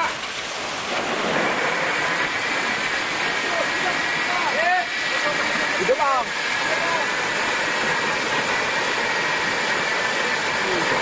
Nah, ini biasanya begini disalurkan ke desa-desa. Iya. Sekarang ini berapa banyak di sini rumah? Di sini ada kurang lebih sekitar 10 warga yang dilalui oleh tiang PLN, tapi tidak mendapatkan listrik. Itulah rencana ini mau saya pasang dengan mereka. Tapi kalau kami ada dana Pak, enggak seperti ini kami buat. Kami buat pakai pipa, jadi seandainya pun dia ada air bandang, akan aman. Aman. Ini pernah jebol begitu ya? Wah, berkali-kali. Berkali-kali Pak. Gak usah dihitung. Ada 3 mungkin ya puluhan kali ada. Karena apa? Luapan air yang besar sekali. Pak, begini Pak, di sini kan enggak hujan, enggak gerimis, enggak mendung, air itu bisa datang. Banjir bandang. Iya.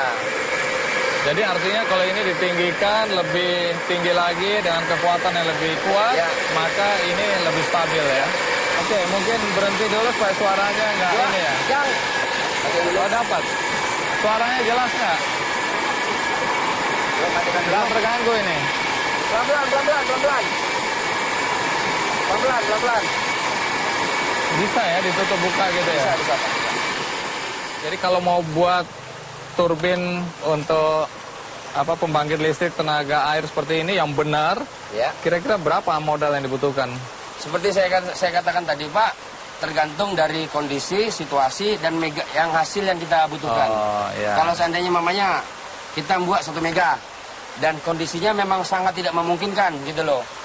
Tapi masih bisa kita akal-akalin dengan kemampuan saya, meski bisa kita akalin, mungkin agak besar. Tapi kalau memang lokasi dan situasinya sudah sangat mengizinkan, mungkin budgetnya tidak besar.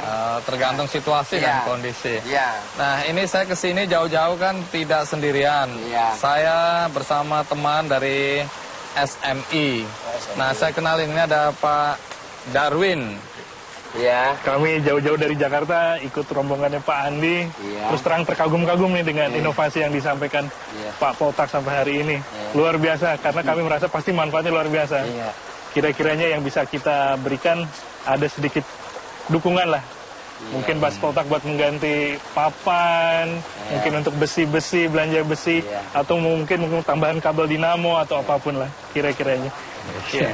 Jadi dukungan apa yang mau dikasih nih Pak Darwin? Ini kemudian kami ada sedikit donasi yang bisa kami sampaikan, uang sejumlah 100 juta yang mungkin bisa bermanfaat untuk pengembangannya. Alhamdulillah. Jang, terwujud Jang, kita buat itu di Bambang Jang.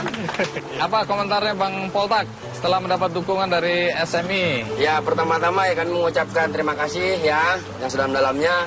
Yang jelas dengan adanya bantuan ini akan saya buat listrik yang ada di desa sebelah. Ya, karena cita-cita saya udah lama ingin membuatkan mereka listrik, karena mereka Indonesia udah merdeka, tapi ada sebagian warga yang belum merdeka. Jadi saya sangat terus bersedih gitu. Tapi apa daya, kemampuan saya hanya seperti ini. Saya hanya punya semangat. Tapi saya tidak punya modal untuk membuatkan semua ini. Tapi alhamdulillah dengan ada ini, saya mampu membuatkan listrik untuk mereka ini. Itu tadi kisah tentang Bang Poltak dengan pembangkit listrik tenaga air yang sederhana sekali. Dan dari Kayong Utara ini masih ada satu lagi tuh sosok inspiratif. Sosok ini adalah Damianus Jordan. Dia adalah seorang mantan atlet petinju yang dengan segala keterbatasan mendirikan sasana yang sangat sederhana. Di sasana inilah berlatih anak-anak dari keluarga kurang beruntung dari berbagai daerah untuk mengubah hidup mereka, berprestasi melalui dunia tinju. Dari sini pula lahir seorang petinju kebanggaan bangsa Indonesia, yaitu Daud Chino Jordan.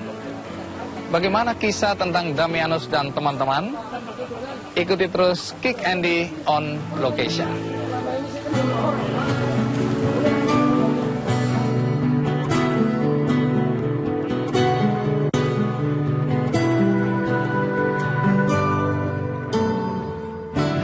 Bagi kami, sosok Bang Poltak adalah satu sosok yang luar biasa.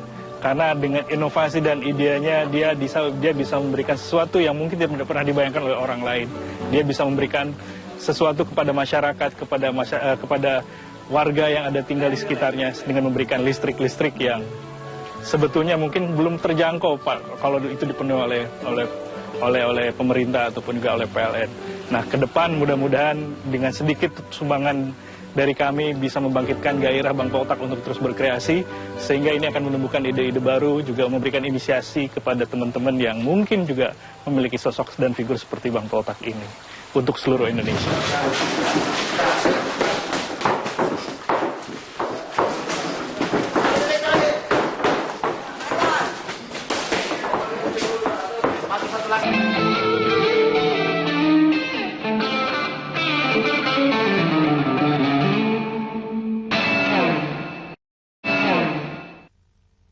Didukung oleh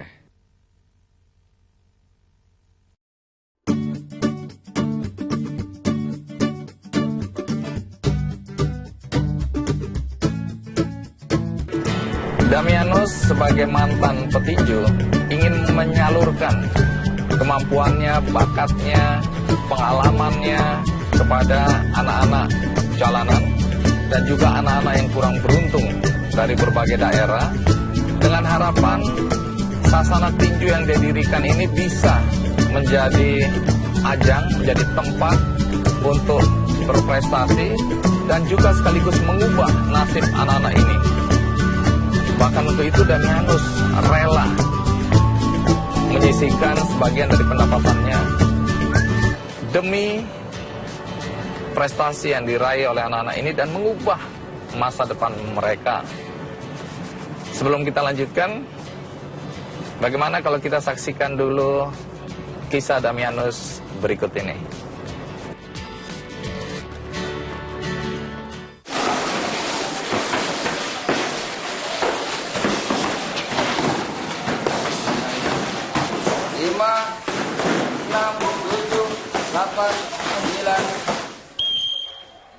Inilah Damianus Yordan, mantan juara tinju nasional Indonesia. Pasca gantung sarung tinju di tahun 1997, Damianus mengabdikan diri untuk membantu anak-anak jalanan yang berada di Kabupaten Ketapang dan Kayong Utara. Waktu lalu, go. Ayo. 5, 4, gerak. Dia enggak mungkin enggak apa-apa, tapi sekali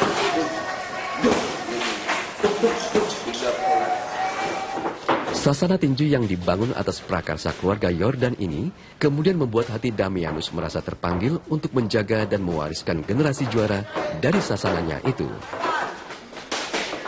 Saya sebagai orang Kayong Utara tentu berkeinginan untuk ikut membangun fasilitas-fasilitas daerah, terutama yang berkaitan bersentuh dengan saya sendiri, yaitu dunia olahraga. Oleh karena itu saya mencoba mendirikan sasana yang sangat sederhana ini, sasana tinju, untuk tempat saya jadikan proses pengembangan prestasi-prestasi anak daerah. Kuatnya keinginan Damianus untuk dapat terus mengembangkan sasana tinju itu bukanlah perkara mudah. Penghasilan yang kebanyakan dari melatih tinju di KONI daerah, Damianus harus memutar otak, memikirkan cara agar kegiatan latihan tinju di sasana itu dapat terus berlangsung. Bawah, atas, bawah, atas. Mantul ada bawah. Perjuangan melatih itu terus dilakukan, meski ia harus merelakan 5 hektar tanah hasil cucuran keringat ketika ia masih menjadi petinju profesional dahulu, yang ia bangun menjadi sebuah mes sederhana untuk 25 orang petinju asuhannya. Sosok pantang menyerah Damianus sudah ia tunjukkan sejak dulu. Karir tinju yang dimulainya sejak usia masih muda itu sempat melambungkan nama Damianus Yordan sebagai petinju yang disegani dalam pertarungan nasional maupun di kancah tinju dunia. Terlebih di tahun 1990, karir bertinju Damianus kian merangsek naik, yang dimulai menjadi juara tinju nasional dan menjadi petinju Indonesia yang tampil di level internasional. Bahkan, dirinya sempat sebagai petinju Indonesia pertama yang mencapai posisi prakualifikasi Piala Dunia di Amerika Serikat.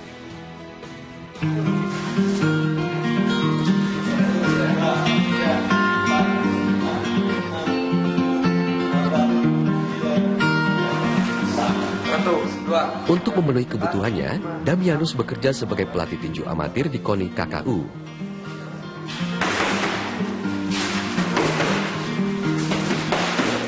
Sosok Damianus yang mungkin sulit saja ditemukan di mana-mana, Pak. Tanpa merasa bosan, jenuh, meskipun tanpa, ya katakanlah, seapa adanya. Mampu menampung beberapa anak-anak tinju ini. Kita mengenal saudara Damianus mulai dari petinju, kemudian sekarang setelah pensiun, kemudian melatih, dan kita menghargai sekali pengorbanan saudara Damianus, dan hal itu telah dibuktikannya dengan anak-anaknya yang telah berhasil baik itu di tingkat nasional maupun internasional seperti saudara Daud Jordan. Dalam latihan itu, bukan hanya teknik dasar bertinju yang diajarkan, tetapi Damianus juga mengajarkan sampai pada menjelaskan bagaimana mental sang juara. Dengan pantang menyerah, terus ia gulirkan kepada anak didiknya. Kita pegang, karena saya selalu mengingatkan dari 250 juta masyarakat Indonesia hari ini masih ada kita juara dunianya di Kalimantan Barat ini untuk Indonesia. Jadi saya kira ini kebanggaan buat Merah Putih.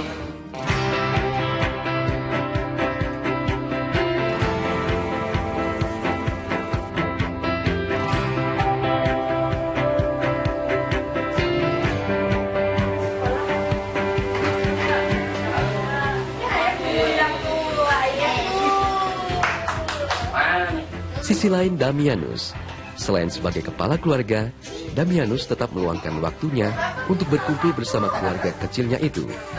Meski pengalaman keras sebagai petinju tidak menjadikan sosok hangat Damianus dengan mampu tampil sebagai bapak yang lembut di hadapan sang buah hatinya itu.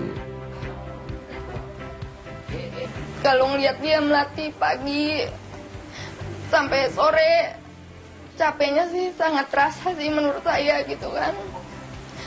Tapi kadang gimana ya, karena dia orang yang ceria, mungkin juga kita merasa senang gitu.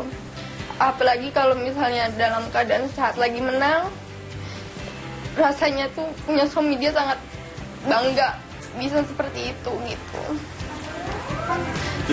Sama anak pun dia nggak pernah lupa, selalu telepon saya tuh, selalu ngasih kabar, dia nggak akan pernah lupa itu. Di tempat inilah para petinju itu tinggal. Bangunan yang terbuat dari bahan material sederhana itu mampu menampung seluruh anak-anak jalanan dan kurang beruntung yang diasuh Damianus sebagai petinju. Seperti halnya Roni Polanco. Awal kedatangannya, ia berusia 5 tahun. Namun seiring perkembangannya, Roni mampu menunjukkan kemampuan bertinjunya sehingga ia cukup disegani dalam hal bertinju. Terlebih kini memasuki usia yang ke tahun 13, Roni mampu tumbuh dan menyandang gelar juara 6 kali berturut-turut di kelas 32 kg. Melihat prestasi itu, tak heran jika suatu saat nanti akan muncul juara dunia tinju baru. Jadi mereka yang datang banyak sekali, diantaranya sudah juara daerah, juara nasional, juara dunia. Jadi di sini sangat variasinya berjalan.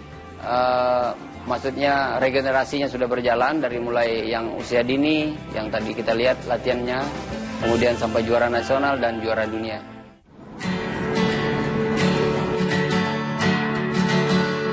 Karena sasana ini didirikan Damianus dan dibantu oleh seluruh keluarga, maka Daud Jordan juga mendukung sasana yang didirikan oleh Damianus dengan menyisihkan juga sebagian dari penghargaan yang dia peroleh dari berbagai pertandingan. Disinilah Damianus dan juga Daud serta keluarga Jordan bahu-membahu mempertahankan agar sasana ini tetap berdiri, tetap beroperasi, tetap berkegiatan.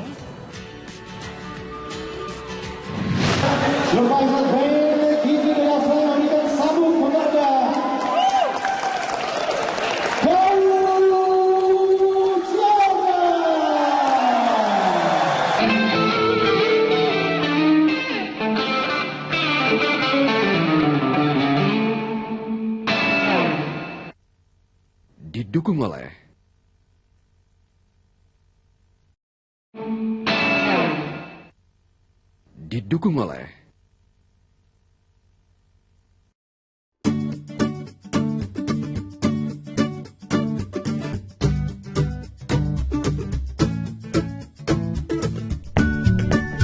tidak memungut biaya bagi para atlet tinju yang berlatih di sana. Semuanya gratis. Semua yang dilakukan Damianus Jordan, dan tentu saja didukung oleh keluarganya, membuktikan bahwa apa yang mereka lakukan datang dari hati. Bahkan Damianus sebagai juara Asia ingin membuktikan bahwa keterbatasan tidak menghalangi seseorang untuk mencapai prestasi setinggi-tingginya.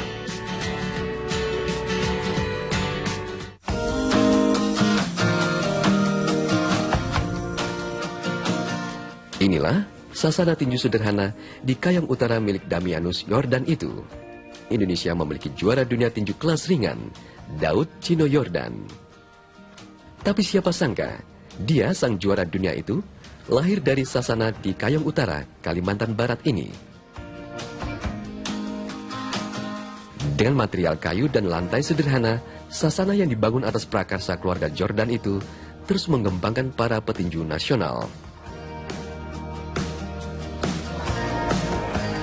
Sang juara dunia Daud Jordan tentu saja tidak lepas tangan begitu saja. Dari hasil pertandingan yang ia peroleh, sebagian ia sisihkan untuk membantu finansial sasana itu. Dan begitu ia juga berharap sasana itu mampu terus berkembang sehingga bisa melahirkan para juara dunia seperti dirinya. Daud Jordan dan Damianus Jordan, keduanya sepakat untuk membuktikan bahwa kesederhanaan itu bukanlah sebagai belenggu. Menurutnya, justru kesederhanaan itu dapat dijadikan sebagai motivasi untuk lebih bersinar dan memiliki prestasi dunia.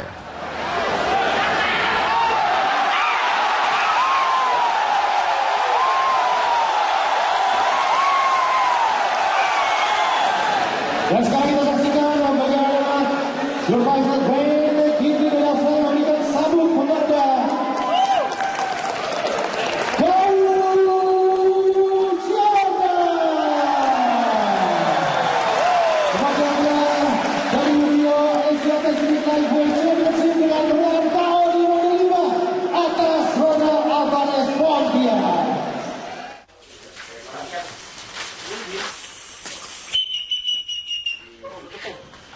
Kita latihan di pantai, persiapan warming up fisik di sana. Di sini kita lari sampai ke pantai. Benar, Bu. Ayo, siap, oi. Dah satu kau. Betul. Senam dulu, senam. Kasih kita siapa ya? Dan untuk menghilangkan kebosanan anak didiknya, Damianus tak jarang mengajak anak-anak itu berlatih sambil menikmati keindahan alam yang tersebar di tepi pantai pasir Mayang Kayong Utara.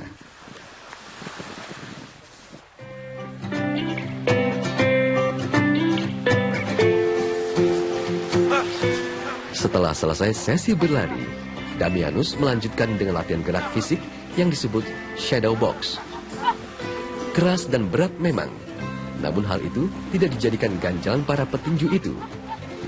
Kokohnya semangat berlatih justru mendorong mereka termotivasi untuk menjadi sang juara dan memiliki prestasi cemerlang. Baginya, petinju adalah satria di atas dan di luar ring. Saya berlatih tinju selama 4 tahun yang dilatih Om Damianus Yordan. Prestasi saya dari medali emas di Piala Jokowi di Jakarta. Dengan niat untuk bisa menjadi seorang juara, untuk mewujudkan mimpi-mimpi, untuk mengubah kehidupan keluarga saya dilatih Bapak Damianus Yordan. Dengan harapan saya dilatih seorang yang melahirkan juara dunia, berlatih dengan juara dunia, saya juga bisa menjadi juara dunia.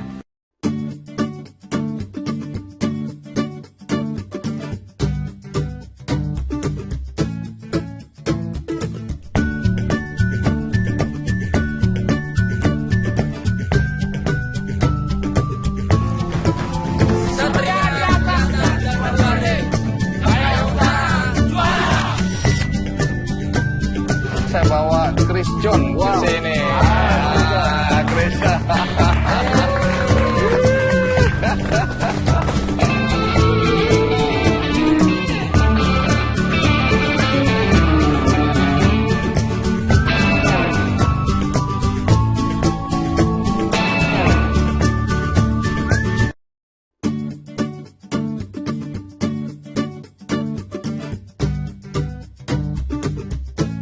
Tadi sekilas cerita tentang Damianus Jordan yang dengan segala upayanya ingin mengangkat harkat dan martabat anak-anak kurang beruntung, terutama di sekitar Kayong Utara, melalui sasana tinju yang dia dirikan. Tapi supaya Anda mendengarkan langsung kisah tentang Damianus Jordan dari orangnya sendiri, maka hari ini kita menuju ke sasana tempat mereka berlatih.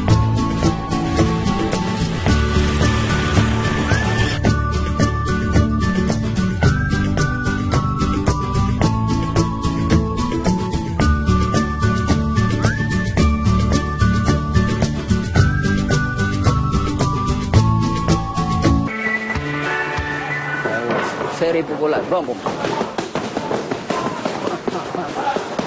Bergerak terus lagi, indah lagi. Wah, siap. Bang Damianus, apa kabar?